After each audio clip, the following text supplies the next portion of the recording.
Bonjour, donc on va vous parler de crypto-monnaie, plus précisément le Bitcoin, et on va comparer son rendement à celui de la bourse. Pour ma partie, on va parler, je vais vous présenter c'est quoi le Bitcoin et la crypto-monnaie. Donc, une crypto-monnaie, essentiellement, c'est une monnaie numérique. Tout existe en ligne, il n'y a aucun biais. Un exemple de Bitcoin, un exemple de crypto-monnaie, ça serait le Bitcoin ou l'Ethereum. Donc, comment ça marche? C'est avec la blockchain. C'est un registre public qui enregistre toutes les transactions. Et c'est une base de données qui est décentralisée. Donc, il n'y a pas de serveur central. Une copie de la base de données est partagée et synchronisée sur de nombreux ordinateurs du réseau. Donc, il n'y a pas de banque. Puis, c'est les ordinateurs partout dans le monde qui vont valider les transactions, un peu comme vu dans l'image. Donc, le Bitcoin, c'est le tout premier, la toute première crypto-monnaie et fut créé en 2009. Donc, une des premières raisons de la hausse, ben, c'est que c'est une offre limitée. Donc, il y a 21 millions de bitcoins seulement. Donc, étant donné qu'il y en a juste 21 millions, les gens ont commencé à plus en acheter, donc il en restait moins. Et c'est ça qu'est-ce qui a augmenté le prix. Deuxième raison de la hausse, c'est l'intérêt public et les entreprises. Donc, il y avait des gens qui achetaient avec du Bitcoin et il y avait des compagnies qui acceptaient le Bitcoin. Beaucoup de gens et d'investisseurs et de certaines entreprises euh, ont commencé à s'intéresser au Bitcoin. La troisième raison de la hausse, c'est que il est vu comme l'or numérique. Donc, il est protégé contre l'inflation en raison de sa limite de 21 millions. Et il y avait beaucoup de spéculation. Donc, c'est quand les gens vont acheter dans l'espoir que le prix augmente, comme la spéculation boursière. Donc, en résumé, le Bitcoin est une monnaie numérique qui est très rare et ça a augmenté de prix à cause de sa forte demande. Maintenant, nous allons aborder le sujet de la bourse. Donc, c'est quoi la bourse? Comment fonctionne le marché boursier ainsi que la variation de la valeur des actions. Tout d'abord, la bourse, c'est le marché financier où on peut acheter et vendre des actions. Une action, c'est une part d'entreprise. Les investisseurs achètent pour posséder un bout de l'entreprise. Donc, c'est comme devenir propriétaire d'une petite partie d'une société. Ensuite, comment fonctionne le marché boursier? Les entreprises lèvent des fonds en émettant des actions. Les investisseurs les achètent et les échangent sur le marché. Le prix fluctue selon l'offre et la demande. Donc si beaucoup de gens veulent acheter, le prix monte. Et si personne ne veut, il baisse. Il y a des actions individuelles comme Apple, Tesla ou Amazon. Et il y a des indices comme le S&P 500 ou le CAC 40 qui regroupent plusieurs actions pour montrer la performance globale du marché. Les indices permettent de voir si le marché est en forme ou non. Ainsi, la valeur d'une action change selon la performance de l'entreprise. Si elle gagne de l'argent, son prix monte, sinon il baisse. Il y a aussi des facteurs externes comme l'économie, la politique ou des nouvelles importantes. Une forte demande peut faire monter le prix rapidement. Certaines actions sont rares. Si beaucoup de gens le veulent, le prix augmente rapidement. Les IPO sont un exemple. Quand une entreprise entre sur le marché pour la première fois, la demande peut être énorme. Beaucoup de gens investissent des particuliers aux institutions. Les entreprises utilisent la bourse pour lever du capital et se développer. Les investisseurs deviennent actionnaires et peuvent parfois avoir des droits de vote. Investir en bourse peut rapporter beaucoup. Certaines actions donnent des dividendes, donc tu reçois un revenu régulier. La valeur des actions peut aussi augmenter, ce qui permet de réaliser un bénéfice. Il y a des opportunités dans les IPO, les actions à dividendes, les FNB ou fonds d'investissement.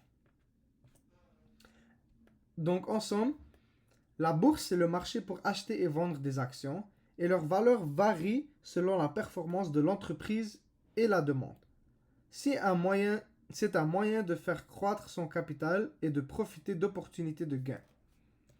Les principaux avantages sont un rendement potentiel élevé, la diversification de tes investissements et le fait de posséder une part d'entreprise. C'est pour ça que beaucoup de gens s'intéressent à la bourse.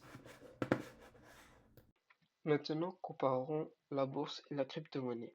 D'un côté, on retrouve la bourse qui reste un pilier stable. Elle est réglementée, protégée par des institutions comme l'AMF ou la SEC et offre des rendements moyens allant de 5 à 10% par année sur le long terme. Les actions peuvent aussi verser des dividendes, ce qui fait un placement intéressant pour la sécurité et la croissance régulière. De l'autre côté, on retrouve la crypto-monnaie, qui est un marché très volatile mais aussi extrêmement dynamique. Par exemple, en 2025, des acteurs comme la MicroStrategy ont généré un rendement de 6,9% en quelques mois grâce au Bitcoin. Certains cryptos peuvent multiplier leur valeur par 10 ou 100, mais peuvent aussi perdre 30% en une journée. La principale différence entre ces deux méthodes est la volatilité. Comme on peut observer dans ce graphique de la CAC 40 et la S&P 500, il y a une tendance plutôt prévisible, ce qui indique une faible volatilité. En comparant ceci au graphique du Bitcoin, on peut voir que dans un court laps de temps, la valeur fluctue beaucoup, ce qui indique une très grande volatilité. Passons maintenant aux avantages des crypto-monnaies. D'abord, son avantage le plus considérable est son potentiel de rendement élevé. Bien évidemment, le risque lié à cela est grand, plus grand que la bourse en tout cas, mais il est forcé de reconnaître la croissance rapide de plusieurs projets, bien supérieure à celle observée en bourse. Par exemple, ce tableau montre le retour sur investissement que vous auriez obtenu aujourd'hui si vous aviez acheté du Bitcoin à des années différentes.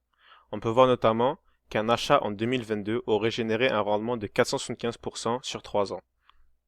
En bref, la crypto-monnaie peut agir comme une opportunité de croissance plus rapide pour les investisseurs prêts à accepter la volatilité qui vient avec.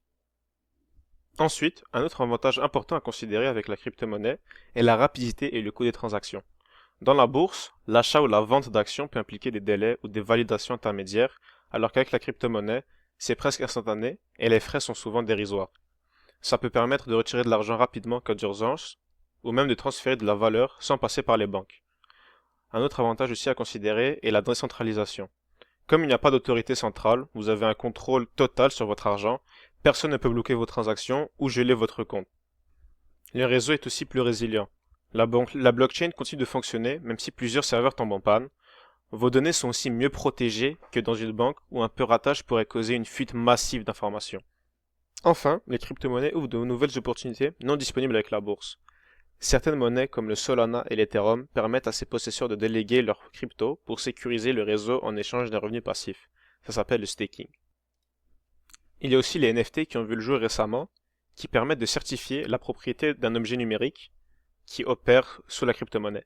Cela démontre que la crypto-monnaie ne se limite pas seulement à une forme d'investissement, mais aussi à un ensemble de technologies qui vont influencer notre futur. Les crypto-monnaies comportent plusieurs risques importants qu'il faut comprendre avant d'investir. Le premier risque, c'est la volatilité extrême. Les prix peuvent varier de 5 à 50% en seulement 24 heures, ce qui peut entraîner autant des gains très rapides que des pertes importantes. Contrairement aux actions, la crypto-monnaie ne produit pas de revenus, leur valeur reposant principalement sur la confiance du marché et la perspective d'une adoption future. Cette instabilité est amplifiée par la spéculation, les manipulations de marché et par le fait que les crypto-monnaies ne reposent pas sur une valeur intrinsèque. Par exemple, en mai 2021, après une annonce de Tesla, le prix du Bitcoin a chuté de 58 000 à 47 000 $ en seulement 24 heures, soit près de 19%. Cet exemple montre clairement à quel point les crypto-monnaies peuvent être extrêmement volatiles. Un deuxième risque concerne la sécurité. Premièrement, la gestion de la clé privée est un point critique. Si elle est perdue, l'accès aux crypto-monnaies est définitivement perdu. Et si quelqu'un met la main dessus, il peut transférer tous les fonds sans aucun recours possible. Deuxièmement, les plateformes d'échange, les portefeuilles numériques et les smart contracts sont régulièrement visés par des cyberattaques sophistiquées. L'un des exemples les plus connus est celui de FTX, où plus de 400 millions de dollars ont été dérobés. Finalement, il existe un important risque réglementaire. Un simple changement de politique peut faire chuter la valeur d'une crypto ou même en limiter l'usage, et le cadre juridique autour des crypto-actifs évolue constamment d'un pays à l'autre. Par exemple, au Québec, les plateformes d'échange de crypto-actifs doivent s'enregistrer auprès de l'autorité des marchés financiers et respecter des règles de transparence, de gestion des fonds et de protection des clients. De plus, les crypto-actifs sont considérés comme des biens et non comme de la monnaie légale, ce qui a des impacts fiscaux importants. En résumé, entre la volatilité, les failles techniques, les risques de sécurité et l'incertitude réglementaire, investir dans les crypto-monnaies demande une grande prudence.